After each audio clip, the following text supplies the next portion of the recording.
Saúde a todos com a paz do Senhor. Amém. Estava ali quietinho, ouvindo, alimentando da gordura das ovelhas. Muito bom, que bênção, que igreja abençoada. Todo mundo na unção do Espírito Santo de Deus. Todo mundo, até as crianças levantam e a gente sente o poder de Deus na vida de vocês. Maravilha, gente. E a Tiago estava falando aqui, o que Deus tem feito na vida da gente, o que Deus tem feito na nossa vida? Como é que está as bênçãos de Deus? O que Deus tem feito com você? Como é que está a tua casa? Deus tem abençoado o teu celeiro? Deus tem abençoado o teu salário? O que Deus tem feito com você? Essa é a visão da grande maioria. Mas o que nós temos feito para Deus? Essa tem que ser a pergunta. Porque Deus é Deus. Ele não coloca nada lá no teu celeiro porque você merece. Ele coloca porque Ele é Deus. Ele dá o sustento. Já é natural dele. Ele já faz isso naturalmente, independente do que você faça por ele. Se ele dá mantimento para as aves do céu, não vai dar para a semelhança dele. Ele dá naturalmente. Já está na natureza de Deus. A gente não tem o que reclamar. Nós temos um Deus que cuida de nós, independente se nós merecemos ou não. Ele cuida de nós. Nós estamos de pé porque Ele cuida de nós. Mas a grande pergunta é: o que nós estamos fazendo para o Senhor? Essa tem que ser a pergunta que tem que martelar na nossa mente todos os dias, todos os momentos. O que eu estou fazendo para o Senhor?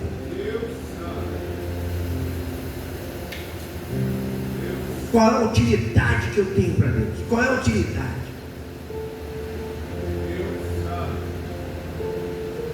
A mesma de um passarinho? A mesma de um cachorro? A mesma de uma serpente? Da fauna? Né? Se você matar todas as cobras, daqui a pouquinho tem infestação de rato. Se você matar todos os ratos, tem infestação de barata. Então, é a fauna. Tem um equilíbrio. E todos têm utilidade. Você tem a mesma utilidade que tem um rato, que tem um cachorro, que tem uma cobra, que tem uma ave, que tem um gavião. Você tem a mesma utilidade. Você foi feito para isso? Para fazer parte da fauna? Ser mais uma espécie, para ter equilíbrio na natureza. Você foi feito para dar equilíbrio na natureza. Essa é a tua utilidade. Essa é a minha utilidade.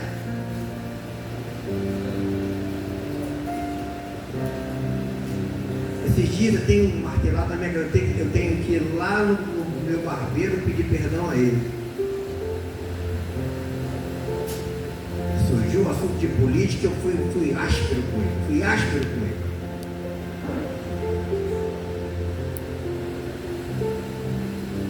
Vou lá pedir perdão a ele. Porque o nosso reino não é desse mundo. Nós votamos com a consciência que Deus nos deu. Eu tenho ordem do Senhor para votar nos servos dele. Ponto. Se vai ganhar ou não, aí é com Deus. Não quero nem saber. Vou fazer a minha parte, fazer o que Deus mandou e acabou.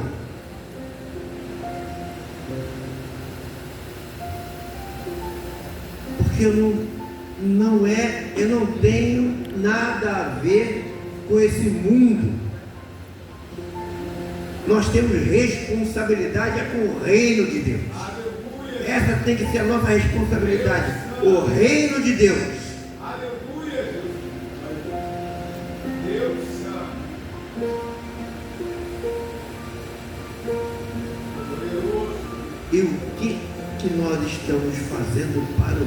de Deus.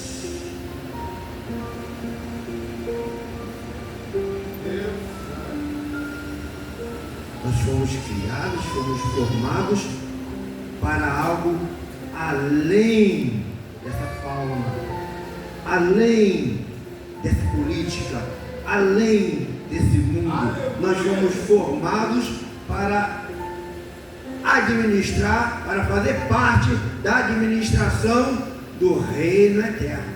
Aleluia!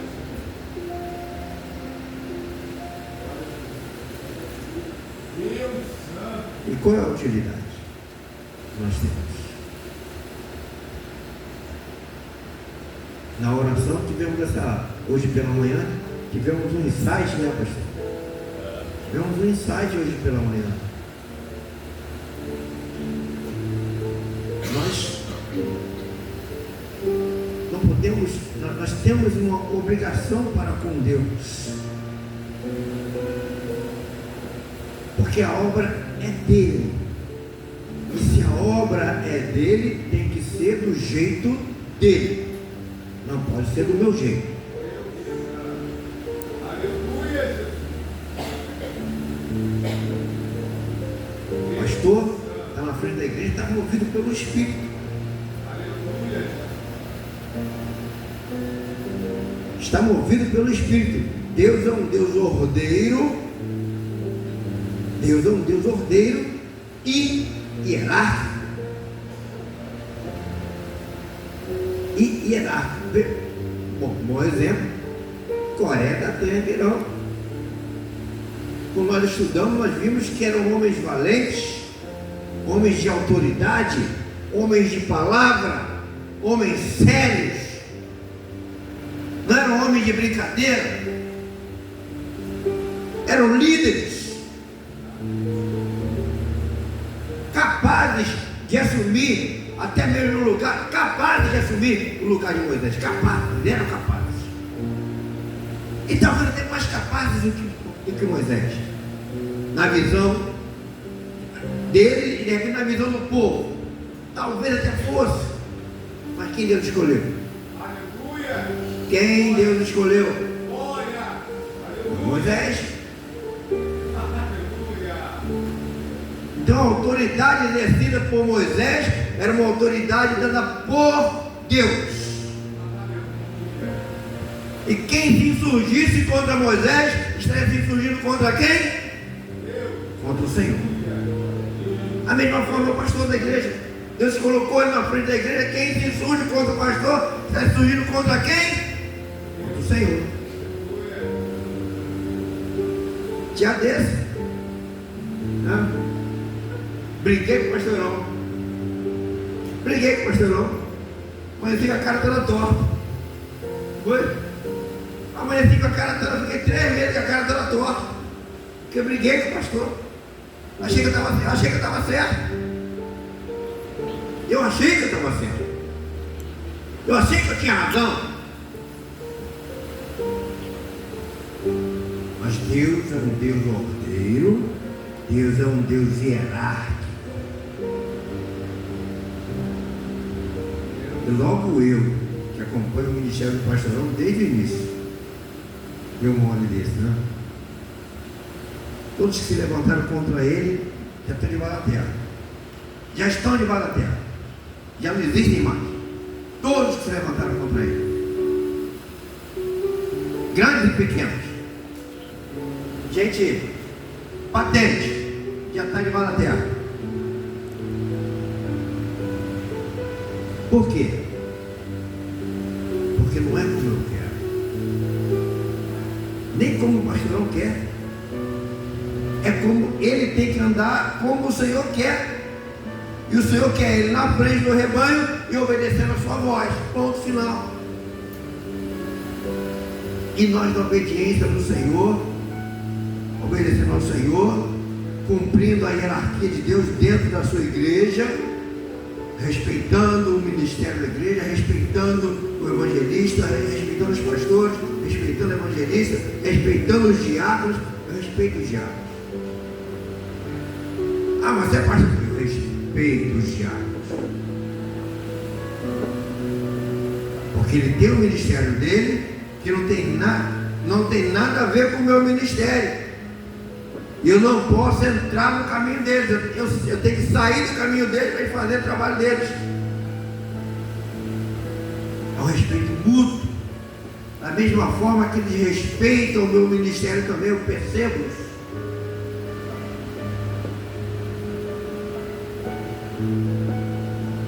E é uma honra recíproca. Assim como eu respeito o evangelista da igreja, é uma honra recíproca. Sabendo que foi um galardão dado na mão de cada um, nós vamos prestar contas ao Senhor. Da mesma forma que respeita um varão na igreja. Ele é uma autoridade dada por Deus. Ele é uma autoridade na igreja. Um varão é uma autoridade na igreja. E tem que ter responsabilidade com a sua postura. Onde um varão, membro da igreja como essa, passa, ele é reconhecido. É daquela igreja ali, ó.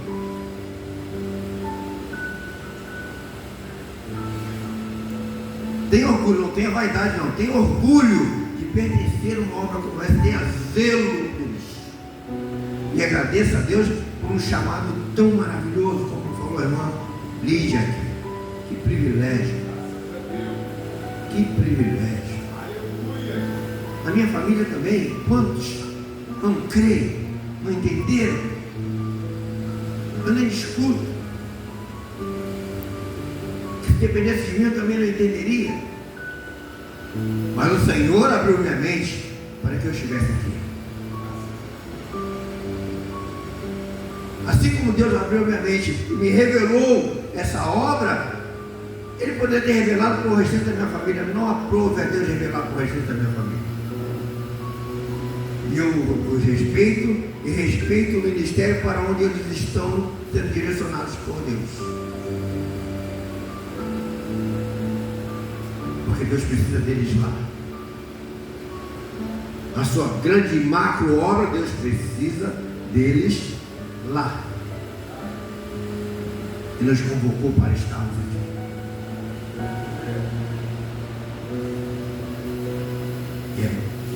Na mesma linha, na mesma retórica, da mesma pergunta do início: qual é a sua utilidade para Deus? O que você tem feito para o Senhor? Não se preocupe no que Deus vai fazer por você. Não faça nada para o Senhor esperando que Deus vai te recompensar. Não pense assim. Não pense assim. Nós temos só que abrir o nosso coração para obedecer ao Senhor e deixar que Ele cuida de nós. Se nós almejarmos, desejarmos alguma coisa aqui nessa terra, algum bem material, se nós desejarmos, não é pecado desejar. Não é pecado desejar. Se aprover a Deus, se agradar a Deus esse nosso desejo, Ele dá. Mas Ele, como um Deus que sabe todas as coisas e sabe se aquilo vai ser benéfico ou maléfico para você, aí Ele vai decidir se vai te dar ou não. Como o Senhor falou para a irmãzinha lá em Acari, serva minha, sabe por que eu não te curo? A irmãzinha é enferma, porque se eu te curar, você vai sair da minha presença. Eu me agrado de te encontrar na minha presença. Eu sentado ali lembrei quando eu era presidente da União de Mocidade aqui. Eu era jovem na época, eu jovem podia ser presidente de mocidade. Quarta, quinta e sexta era jejum de 6 às 6, toda semana. Quarta, quinta e sexta, jejum de 6 às 6. Quase toda semana, hoje tem o Hotel Mirante ali. Quase toda semana, madrugada de domingo para segunda, estava lá 2 horas da manhã orando naquela montanha, em favor da mocidade. Eu estava lá. Por quê? Alguém me obrigava? Pastor, nem sabia disso, pastor? Sabia disso? Eu subi a montanha sozinho? Pois é. Não me lembro agora com que frequência que eu fazia isso. Mas várias vezes eu fiz. Mas toda semana, quarta, quinta e sexta, era jejum de 6 vezes. Um dia, era jovem, vivia em consagração, ao ponto de Deus tomar um vaso dentro da igreja e falar: jovem meu, me agrado de ti. Jovem meu, quanto mais tu deres para mim, mais eu vou requerer de ti. Mais eu vou querer de ti. Aí eu me pergunto: o que eu estou fazendo para o Senhor?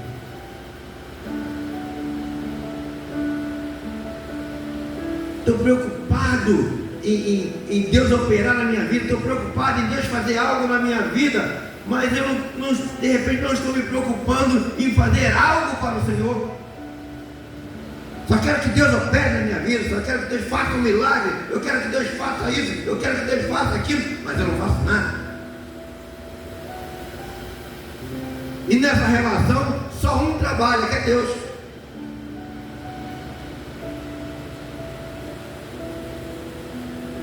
Tivemos aqui, domingo, aquela cerimônia, aquela surpresa que o irmão Emerson fez para a esposa, né? Eu fiquei muito alegre com a iniciativa do irmão Emerson. Achei aquilo muito legal. Um ato de carinho, de amor para com a esposa. Deixa bem claro que ele tem prazer em estar do lado dela. Ele tem prazer na companheira dele. Vimos que é um relacionamento de amor, de verdade. Como tenho certeza que os casais aqui primam, ou pelo menos devem primar por isso, por esse carinho, esse zelo um para com o outro. Imagina de repente você amando uma pessoa daquela forma e de alguma forma você perde aquela pessoa. Aquela pessoa se afasta e vai embora. Isso é uma coisa muito doída. Quem já passou por essa experiência de gostar muito de uma pessoa e a pessoa ir embora, virar as costas e ir embora, é muito dolorido. Eu fiquei pensando aqui, essa é a nossa relação com Deus.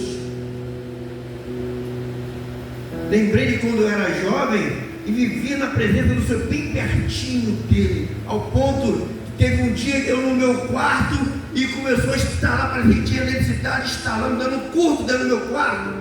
Eu fiquei apavorado, corri para o meio da rua, falei: eu não quero ver nada. Saí correndo para o meio da rua. Eu estava vendo a hora de ir longe aparecendo na minha frente, a presença de Deus estava magnífica dentro daquele quarto. Aleluia! Glória a Deus! Estava na intimidade. Deus Santo! O prazer de estar na presença do Senhor. Aleluia! Deus Santo! Aquele relacionamento muito saudável, que eu me sentia bem na companhia do Senhor, era meu companheiro. Eu não vivia agarrado com um coleguinha, me via agarrado com alguém, era eu e o Senhor, vivendo de papinho, de conversinha fiada com um coleguinha, não vivia, tinha responsabilidade. De uma vez na época eu corri de uma menina, cismou de ficar atrás de mim. Eu não quero namorar, se eu quisesse ficar namorando, eu ia para o mundo, ficar na obra. Estou na obra, estou correndo atrás de menino. Quando o Senhor revelar, a gente vai em casa. E a bem da verdade, minha vida espiritual despencou quando eu comecei a namorar. Essa é a grande verdade. Amo minha esposa, mas a minha vida espiritual despencou quando eu comecei a namorar. Agora eu tinha que dar atenção para minha namorada, minha noiva. Isso é bíblico. Então vocês jovens que agora estão com liberdade para se dedicar ao Senhor, se dediquem ao Senhor, faça do Senhor o seu companheiro, faça do Senhor o seu confidente, faça do Senhor o seu melhor amigo. Aleluia. Quando chegar o tempo do Senhor enviar alguém para você, você vai perceber que muitas bênçãos, muita coisa vai acontecer na sua vida de bom em função do crédito que você vai acumulando diante de Deus por ter dedicado a sua juventude, a sua mocidade ao Senhor. Não se preocupa com mais nada, se preocupa só com o Senhor. Quantas vezes, mesmo eu fora dos caminhos do Senhor, eu percebia que o Senhor, Deus me livrava. Deus me livrava. Deus tinha zelo, mesmo eu fora, Deus tinha zelo comigo.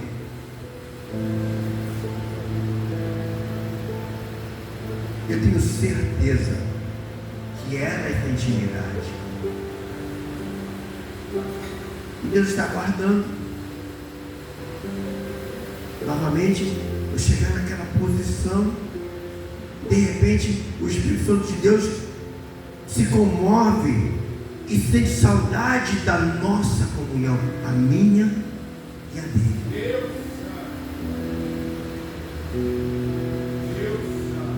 Eu fiquei triste, porque eu percebi que talvez o Senhor esteja muito chateado e muito magoado e muito triste com a nossa separação, daquela comunhão que nós tínhamos, eu e ele. O pastorão impunha as mãos, aquele púlpito de madeira, de madeirite, púlpito de madeirite. Alguém ia orar, o pastor impunha as mãos. Eu chegava lá fora, eu já sabia se Deus tinha respondido ou não. Eu sentia na hora. Deus respondeu, Deus não respondeu. E era, às vezes eu falava com o pastor: pastor, essa oração Deus não respondeu, não ouviu não, passou do telhado não, tem algum problema. Às vezes é a pessoa que não cria, o senhor estava ali de bobeira, não levando fé. Deus vê o coração. Mas tinha pessoas que vinham contritas, crendo que o Senhor, ele sentia a operação de Deus, o Senhor ouvindo a oração e respondendo na hora. E era verdadeiro. Sabia que Deus operou, sabia que Deus respondeu, sentia na hora a resposta de Deus. Esse tipo de crente que Deus quer que você seja, que Deus quer que eu seja, que tenha comunhão, que Deus não precisa estar usando profeta para falar com você. Você tem comunhão com Deus, você ouve Deus falar para você. Deus fala contigo, não tem segredo. Essa comunhão que Deus quer comigo e com você. Aleluia. Porque essa pergunta fica martelando, já está na minha mente martelando.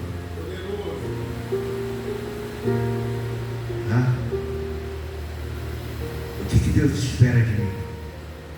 O que eu estou fazendo para você?